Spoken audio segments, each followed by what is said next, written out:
नमस्कार दोस्तों। आज हम हमारा एक नए टॉपिक की बात करेंगे जिसका नाम है ह्यूमन सेल या प्लांट सेल। पादप कोशिका और जंतु कोशिका दोनों की आज हम इस वीडियो में बात करेंगे। और यह वीडियो आपको दो पार्ट में मिलेगा क्योंकि कोशिका टॉपिक जो है ये बहुत बड़ा है, इसलिए एक पार्ट में ये कंप्लीट नहीं हो पाएगा। तो साथियों, दो पार्टों में ये टॉपिक आपको मिलने वाला है। तो आज मैं आपको कोशिका जो टॉपिक है इसके बारे में आपको बेसिक जानकारी दूंगा और थोड़ी कोशिका के बारे में भी बताने वाला हूं। आज हम बात करेंगे सेल की, किसकी? कोशिका की। कि क्या होती है कोशिका। अभी कोशिका को हम इंग्लिश में बोल दिया सेल, लेकिन बायोलॉजी के टर्म में इसको क्या बोला जाता है? इसको बोला जाता है साइटो। क्या बोलते हैं इसको? साइटो।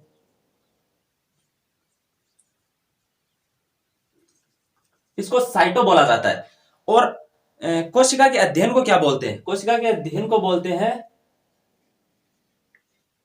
साइटोलॉजी। क्या बोला जाता है? साइटोलॉजी बोलते हैं कोशिका के अध्ययन को। कोशिका के अध्ययन को बोला जाता है साइटोलॉजी। कोशिका के अध्ययन को साइटोलॉजी बोला जाता है। और वैसे कोशिका को क्या बोला जाता है? कोशिका को बोला जाता है साइटो। अब मैं आपको बताता हूं कि ये कोशिका जो होती है ना, ये एक तो क्या शरीर की सबसे छोटा अंग है क्या? कुछ क्या लिखाते हैं इसको, क्या बोलते हैं कि शरीर का सबसे छोटा अंग है कोशिका। मैं बताता हूं आपको कि शरीर का, जैसे जैसे आप इस वीडियो को पूरा देखेंगे ना तो आपको पता चलेगा कि ये सबसे छोटा कोशिका अंग नहीं है, ये part of human body, part of unit है। ये सबसे छोटी इकाई है ना, कि ये ह्यूमन बॉडी का सबसे छोटा अंग है। तो ये क्या है? सबसे छोटी इकाई। ये इकाई है सबसे छोटी। ह्यूमन बॉडी की सबसे छोटी इकाई क्या है? सबसे छोटी इकाई है कोशिका, न कि अंग है। जैसे कि आपने पढ़ा होगा कि कोशिका से क्या बनता है। जैसे ये कोई कोशिका है, कोशिका से क्या बना? कोशिका से बनता है उत्तक, उत्तक से अंग, और अंग से पूरा क्या बन गया? शरीर बनता है। तो ये सबसे छोटी क्या हो गई? इकाई हो गई, न कि सबसे छोटा अंग होता है, न कि ये सबसे छोटा अंग है, ये सबसे छोटी इकाई है। अब कैसे, वो भी आपको मैं बताता हूं। कि कोशिका की खोज, सबसे पहले कोशिका की खोज करी थी रॉबर्ट हुक ने। रॉबर्ट हुक, रॉबर्ट हुक ने सबसे पहले इसको खोजा। लेकिन मृत कोशिका को खोजा था रॉबर्ट हुक ने। माइक्रोस्कोप से मृत कोशिका को देखा था रॉबर्ट हुक ने। अब आप कहोगे कि तो मृत कोशिका को तो इसने खोजा, तो अगर आपको पूछे ना कि सबसे पहले खोजकर्ता कौन है, तो वो है रॉबर्ट हुक। लेकिन आपने पढ़ा होगा Anton van Leeuwenhoek. Leeuwenhoek, short में लिखता हूं मैं इसको, लेकिन इसका पूरा नाम है, इन ये दो तीन थे, एंटोन वॉन ल्यूएन और हुक। अब इन्होंने क्या किया कि जीवित कोशिका को खोजा, जीवित सेल को इन्होंने खोजा। जीवित कोशिका की सर्वप्रथम खोज करी एंटोन वॉन ल्यूएन हुक ने। और मृत कोशिका को सबसे पहले खोजा रॉबर्ट हुक ने। मृत कोशिका को सबसे पहले किसने खोजा? रॉबर्ट हुक ने। और जीवित कोशिका को सबसे पहले किसने खोजा? ल्यूएन हुक ने। अब मैं आपको बताता हूं कि हमारे शरीर के अंदर की कोशिकाओं के बारे में मैं आपको बताता हूं कि हमारे शरीर में कैसे होती हैं ये कोशिकाएं। हमारे जो शरीर के अंदर ये कोशिकाएं होती है ना, इनके बारे में बताता हूं कि हमारे शरीर के अंदर सबसे मानव, या तो पहले आपको मैं प्रकृति में बताता हूं कि एक तो आपने पढ़ा होगा माइकोप्लाज्मा। माइकोप्लाज्मा। एक आपने पढ़ा होगा किसका अंडा? शुतुरमुर्ग, शुतुरमुर्ग का अंडा। तो पृथ्वी पर सबसे बड़ी कोशिका है शुतुरमुर्ग का अंडा, यह तो सबसे बड़ी है। और ये क्या है? सबसे छोटी है। माइकोप्लाज्मा को आपने कई जगह, अब कई जगह तो समझ नहीं आया क्योंकि कईयों ने इसको पपलो पढ़ा है, पप्पू बोलते हैं इसको, पपलो। तो सबसे छोटी कोशिका हो गई माइकोप्लाज्मा, सबसे बड़ी कोशिका हो गई शुतुरमुर्ग का अंडा। अब मैं अपने ह्यूमन बॉडी के अंदर बताता हूं, मानव शरीर के अंदर, कि मानव शरीर के अंदर यह कैसी होती है। मानव शरीर में एक देखो, अगर कोई बच्चा राजस्थान पुलिस की अगर तैयारी कर रहा है ना, तो मेरा तो उसको यही कहना है कि जो क्वेश्चन आंसर की, मैं ये नहीं कहता कि मेरी वीडियो को आप देखो तभी सिलेक्शन हो, जो बच्चे क्वेश्चन आंसर की क्लासें ले रहे हैं ना, सबसे बड़ा लॉस होने वाला है उनको, ये पक्का बता रहा हूं। आपको क्वेश्चन आंसर ध्यान में नहीं रहेगा, ये डेफिनेट बोल रहा हूं। क्वेश्चन आंसर का में क्या आएगा? सबसे छोटी कोशिका माइकोप्लाज्मा, अगले क्या देगा? अब इसके बारे में कुछ बताएगा नहीं। जब तक आप पूरी थ्योरी उसके बारे में नहीं पढ़ोगे ना, तब तक कुछ भी समझ में आने वाला है नहीं। तो आपको क्या करना है? आपको थ्योरी वाली क्लासों को ज्यादा देखना है। इसलिए मैं आपको कोई भ्रमित कौन कर रहा हूं था ना, थाना मेर लो चैनल देखना पड़सी थे और देखो देखो चाहे कोई दिक्कत वाली बात को नहीं, लेकिन देखो बान जगह थाने थ्योरी करा रहे हैं, थ्योरी वाला देखो जो थारे दिमाग का मायने हर एक चीज जुड़ेड़ी रहसी।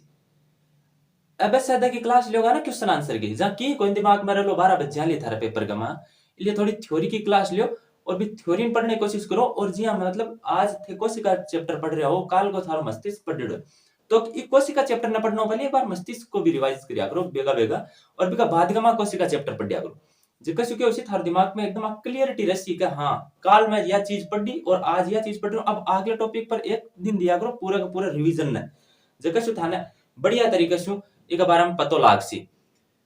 तो और एक चीज और बता रही हूं मैं कि कई साथियां भी पूछ रहा कि राजस्थान पुलिस को पेपर कब हुई, तो थे वीडियो देखा उनके यूट्यूब के ऊपर कब होगा राजस्थान पुलिस का पेपर, आ गई डेट घना ही यहाँ का जगह रुपया कमाने का चक्कर में यहाँ का वीडियो गिरे अपने चैनल के ऊपर एक भी यहाँ को थाने वीडियो कौन मिला, क्योंकि थे अगर गल हो तो भी ट्वीट करके पूछोगा ना कद हुई, वो आई गलो भाई रे देख मन तो बेरो को नहीं पुलिस विभाग में कोई पूछला तो सगड़ा कोरोना की ड्यूटी का मायने लाग रही, कोई नहीं टाइम को नहीं पेपर जद हुआ गो जद हो जागो कोई ने भी बेरो को नहीं थे दुनिया का सर्च करो ना यूट्यूब पर कब होगा राजस्थान पुलिस का पेपर, जाओ मैं 5-7 आ गई डेट, मैं बन भी तो आई करना चाहूँ भाई क्यों कोई टाबर की जिंदगी थे खराब कर रही हो, क्यों कोई टाबर ने पढ़ाई से थे भ्रमित कर रहे हो, यहाँ का काम मत करो ना, थाने 5-25 मिल जाएगा लेकिन भी टाबर की तो जिंदगी खराब हो जाएगी ना, जो थाने फालतू का मां देख रहे हैं फालतू डिप्रेशन ले रहे हैं दिमाग के ऊपर, इसलिए यहाँ का वीडियो थाना बचनो है, एग्जाम की डेट आवेगी ना जल्दी तो माने बेरो पड़ेगी, जल्दी जगह बड़ा बड़ा यूट्यूबर यहाँ घेर रहे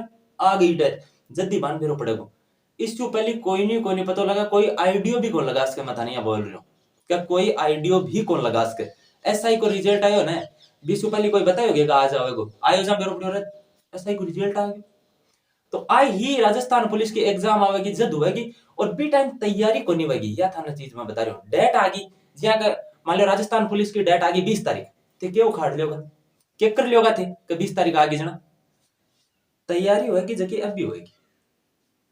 अब मैं थाना एक बारे में बताऊं कि सबसे अब ह्यूमन में बताता हूं आपको, मानव में कि मानव में क्या होती है।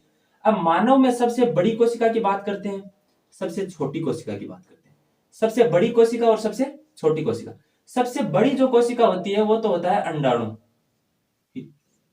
और सबसे छोटी जो कोशिका होती है वो होती है शुक्राणु, पुरुष का शुक्राणु वुमेन का महिला का अंडाणु।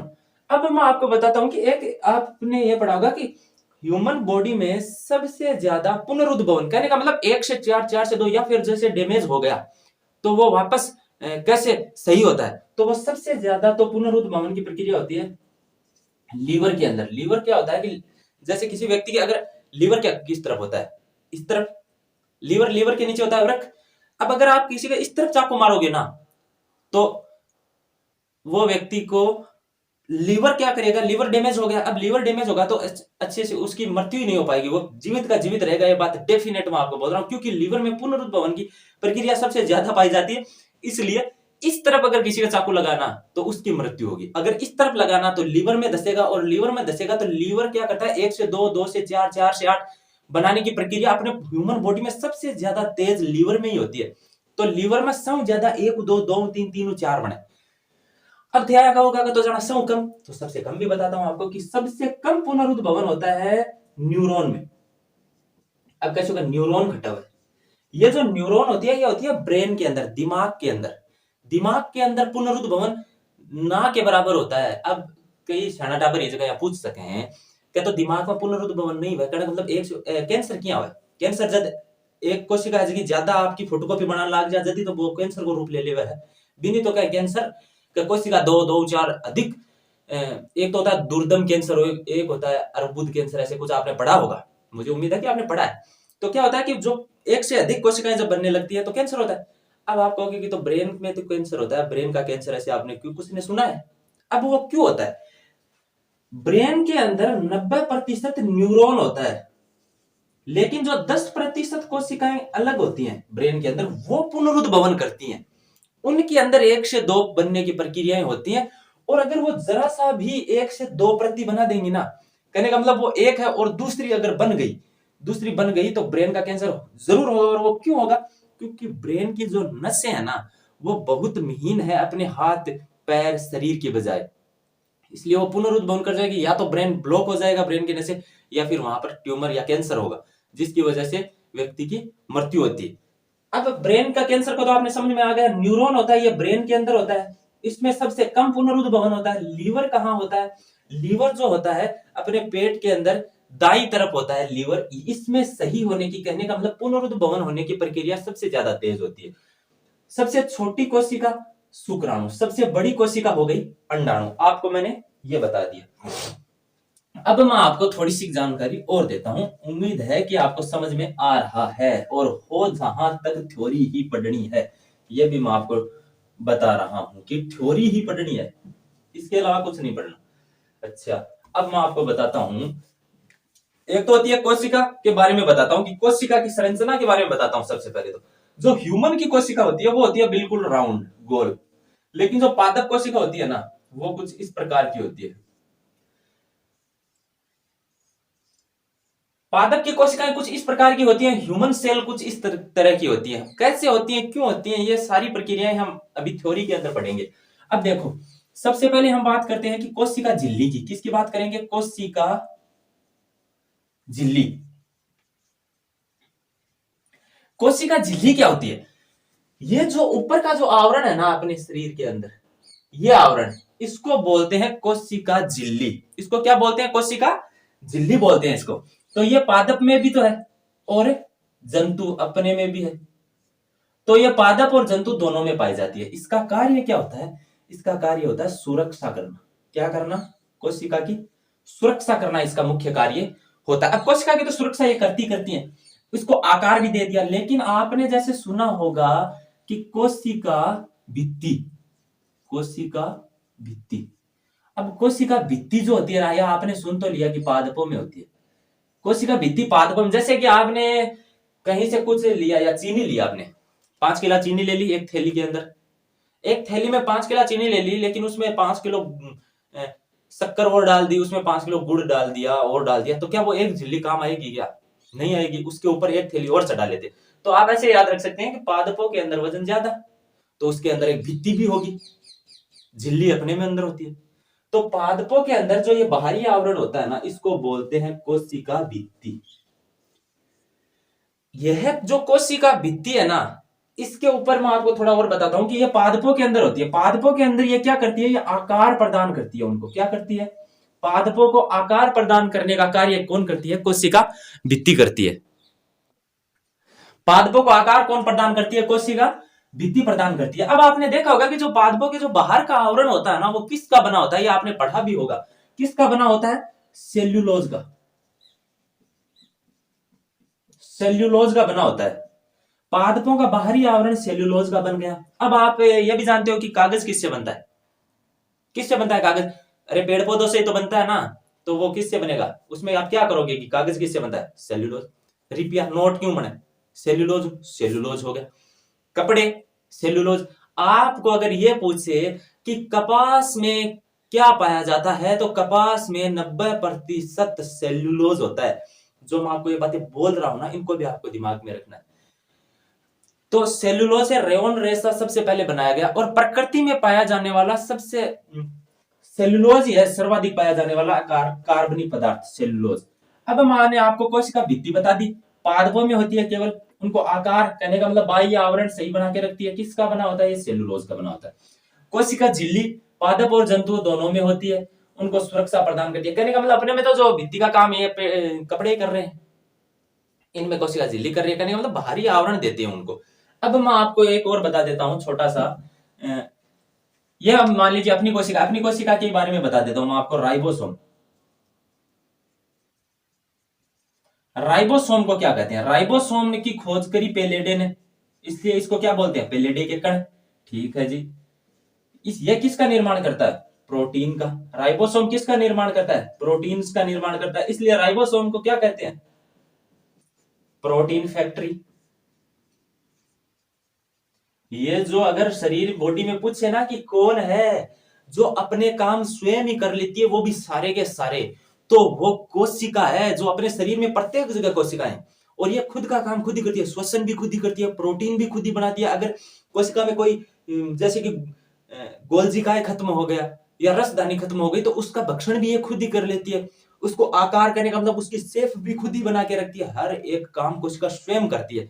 तो ये वीडियो लंबा ना हो, इसलिए मैं इस वीडियो को यहीं पे रोक रहा हूँ। राइबोसोम पेलेडे के कण, प्रोटीन का निर्माण, प्रोटीन फैक्ट्री भी इसको कहते हैं। अब इसके बारे में थोड़ा और बता, हमने राइबोसोम की तो इसमें बात कर ली, अब हम आगे भी बात करेंगे, केंद्रक की बात करेंगे, लाइसोसोम की बात करेंगे, राइबोसोम की बात हो गई, माइटोकॉन्ड्रिया की बात करेंगे, ईआर की बात करेंगे, रसदानी की बात करेंगे, और भी बहुत सारों के बारे में हम बातें करने वाले हैं। तो मैंने जैसा कि आपको बताया कि थ्योरी की क्लासेज ही आपको लेनी, ठीक है। थैंक यू, धन्यवाद।